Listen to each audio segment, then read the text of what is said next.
1989 সাল সার্ব নেতা স্লোবোদান মিলোসেভিচ যখন কসোভোর স্বায়ত্তশাসন বাতিলের ঘোষণা দিলেন, তখন থেকেই যেন আগুন জ্বলতে শুরু করলো কসোভোর পাহাড়ের মাটির নিচে।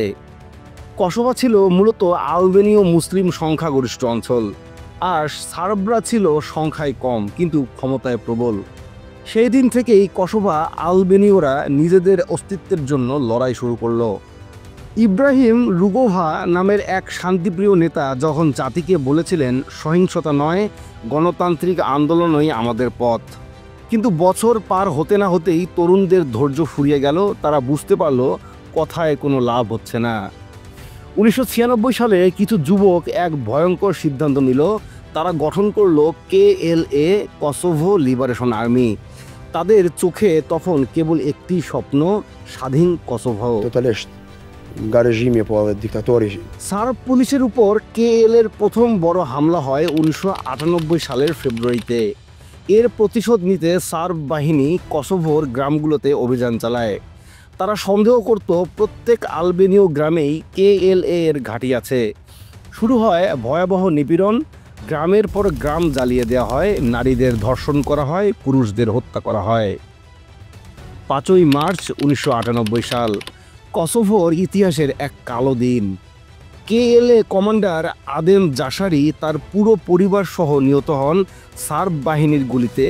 58 জন পরিবারের সদস্য, নারী, শিশু, বৃদ্ধ, কেউ রেহাই পায়নি। এই ঘটনার খবর পুরো কসোভোকে কাঁপিয়ে তোলে।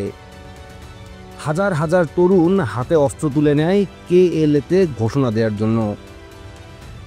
কসোভোর ড্রেনিকা উপত্যকা, পেইজ, গ্লোকজন, রাকাক, প্রিস্টিনা এইসব জায়গায় এক একটি রণক্ষেত্র পরিণত হয়।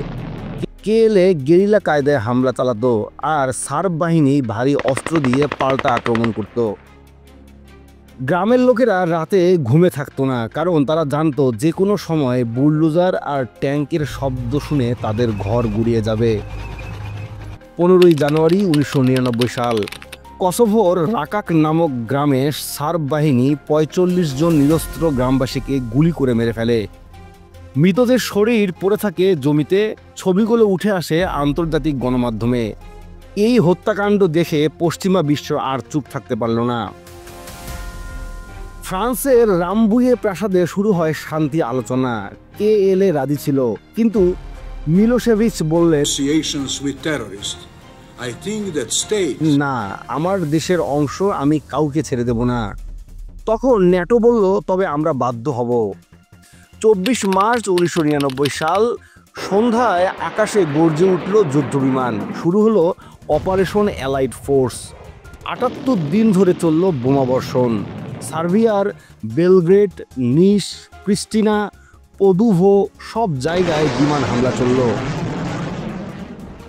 সার্ব বাহিনী তখন প্রতিশোধ নিতে কসোভোর গ্রামে গ্রামে গিয়ে আবারও আগুন ধরায়, মানুষ হত্যা করে।